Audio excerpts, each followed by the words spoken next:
ፈጣሪ የማይነጥፍ በረከትን አትረፍርፎ የቸራት እጅግ አስደናቂ የሆነ መልክዓ ምድርና ተፈጥሮ ተዋደው ውበትን ያጎናጸፏት አርባ ምንጭ ከተማ እጅን ባፍ በሚያስጭኑ የልማት ስራዎች ተሽቆጥቁጣ የኢትዮጵያን በዓለም የኮንፈረንስ ቱሪዝም ማዕከል የመሆን ህልምን እውን ለማድረግ በልዩነት ተሰይማለች። የሀገራችንን ከተሞች ከዘመናዊነት ጋር ያስተሳሰረው የኮሪደር ልማት ስራ ወትሮም የቱሪዝም መዳረሻ የሆነችውን አርባ ምንጭ ከተማ ይበልጥ በማስዋብ ከተማዋን ወደ ሌላ ምዕራፍ አሸጋግሯል። በከተማዋ የተከናወኑ የልማት ስራዎችን ለመቃኘት የሚያስችል የጉብኝት መርሃ ግብር ተካሂዷል። በጉብኝቱ የመንግስት የሥራ ኃላፊዎች፣ በማህበራዊ ሚዲያ ዘርፍ የተሰማሩ ወጣቶችና ተጽዕኖ ፈጣሪ ግለሰቦች ተሳትፈዋል። ጉብኝቱ ወጣቱ ትውልድ ግንዛቤ ኖሮት ከተማዋን በማስተዋወቅ አምባሳደር እንዲሆን የሚረዳ መሆኑን ከንቲባ ዶክተር መስፍን መንዛ ተናግረዋል። የጉብኝቱ ዋና ዓላማው እንግዲህ ወጣቱ ትውልድ የሀገር ተረካቢው ነገ ሀገርኛ ከተማው የሚያስተዳድር ምን የተሰራ ነው የሚለውን በውኑ አውቆ ተረድቶ ማወቅ ብቻ አይደለም አምባሳደር ሆኖ የኔ ነው የባለቤትነት ስሜት ሰምቶት የሚመጣው ቱሪስት እየዞረ ዛሬ እኔ እንዳረኩት ሁሉም እየዞረ ምን ይሰራ ነው እንዴት እንደሰራ በደንብ እንዳንስተናረጎ ሊያስረዳ የሚችል አምባሳደሮች መፍጠር ነው ዋና ዓላማው። አርባ ምንጭ ተፈጥሮ የቸራትን ጸጋ ይበልጥ እንድትገልጥ የቱሪዝም መዳረሻዎችን በማስፋት በጋሞ ዞን የቱሪስቶችን ቆይታ ለማራዘም የሚያግዝ ስራ መሰራቱንም ከንቲባ ዶክተር መስፍን አመላክተዋል። በተፈጥሮ እግዚአብሔር የሰጠን ጸጋዎቻችን ተጠቅመን 2 እና 3 ቀን ቢበዛ 3 ቀን ነው ቱሪስት የሚቆየው፣ 3ም አይቆይም ታውቃላችሁ። አሁን ከተማውና ዙሪያ ላይ ያለው ብቻ እስከ ሞጆ ደሴት ያለው በዚህ ደግሞ እስከ ፀሐይ ሎጅ ዶርዜ ሎጅ ድረስ ብቻ እንኳን ቢሄድ እና ከተማ ውስጥ የተፈጠሩ ዴስቲኔሽኖች ቢጨመር 5-4 ቀን መቆየት ይችላል። ቆይታው 15 ቀን ለማድረግና ቱሪስቱ ይዞ የመጣው ነገር ቀስቅፎ እንዲወጣ ነው የምናደርገው። ይሄ ስራ ጅማሮ ነው።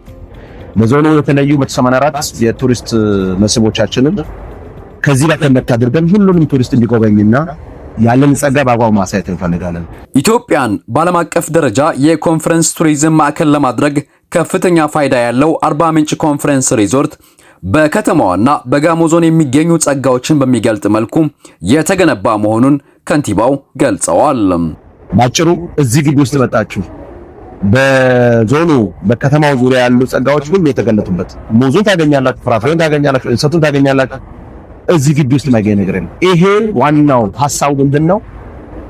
አንድ ቱሪስት አንድ ጎብኚ እዚህ ግቢ መጥቶ እዚህ ውስጥ ያለው ነገር ሲያይ አርባ ምንጭን በደንብ ያያል፣ ጋሞ ዞኑን በደንብ ይረዳል። ከዛ በኋላ የሚያስበው ሄዶ እያንዳንዱ ቦታ ማየት ቴስት ማድረግ ይፈልጋል። ያንን ኢምፕሬሽን መፍጠር ነው ዋና ዓላማ። ጠቅላይ ሚኒስትር ዶክተር አብይ አህመድ እንደገለጹት አርባ ምንጭ ከተማ ካላት ጸጋ አኳያ 1% ብቻ መልማቷን በመጥቀስ ከተማዋን ይበልጥ ማልማት የዚህ ትውልድ ኃላፊነት መሆኑን ዶክተር መስፍን አስገንዝበዋል። ሁሉም ነገር የሚያሳይ ታላቅ ፕሮጀክት ነው። እንግዲህ ይሄንን ስጦታ ለህዝባችን፣ ለክልላችን፣ ለሀገራችን የሰጠ ታላቅ መሪ የሰጠን አምላክ በቅድሚያ የተመሰገነ ይሁን። እኚህ መሪ ይሄንን እኛ ቀጣይ ስራ አሳይመንት ነው የሰጡን። እሳቸው እንደገለጹት 1% ነው አርባ ምንጭ ከአቅሙ አንፃር 99% መስራት የሚገባን ይሄኛው ትውልድ ነው። ይሄ ወጣቱ ነው መረከብ ያለበት አሳይቷል። እኛም ኃይላችንን የምንገልጥና ፕሮጀክት አፈጻጸማችን ከፍ እንዲል ከዚህ ፕሮጀክት የተማረ ብዙ ነገር አለ። የሁሉም አሻራ ያለበት ነው። ይሄ ስራ የሚያሳየው ይሄ ዘመን የከፍታ ዘመን መሆኑ ለአርባ ምንጭ ብቻ ሳይሆን ለኢትዮጵያ፣ ለጋሞ፣ ለሁሉ ለክልላችንም የከፍታ ዘመን እንደሆነ መጠቀም የኛ ኃላፊነት እንደሆነ ሁላችንም ተባብረን ተቀናሽተን ይሄንን 1% ወደ 100 ማድረስ ይጠበቅብናል። የጉብኝቱ ተሳታፊዎች በአርባ ምንጭ ከተማ በተከናወኑ የልማት ስራዎች መደነቃቸውን ተናግረዋል። በጣም ደስ ብሎናል። እናመሰግናለን ክብር ዶክተር አብይ ይሄን የመሰለ ሪዞርት በዚህ በተንጣለለ ከተማችን ላይ ስለሰራችሁልን እናመሰግናለን። በጣም ለአይን ሞልቶ የሚተርፍ ነገር ነው ያለው እዚህ። ጠቅላይ ሚኒስትራችንን እጅግ አድርገን እናመሰግናለን። በጣም የሚያማምሩ ነገሮች አሉ። ደስ ብሎናል። እግዚአብሔር ይመስገን። ለጋሞ ዞን አልፎም ለኢትዮጵያ አልፎም ለውጪ ለሀገር ጭምር የሚሆን ሪዞርት ገበታ ለሀገር ነው፣ እውነትም ለትውልድ ነው። ተሻጋሪ ስራ መሰራቱ እጅግ በጣም ደስ ብሎናል።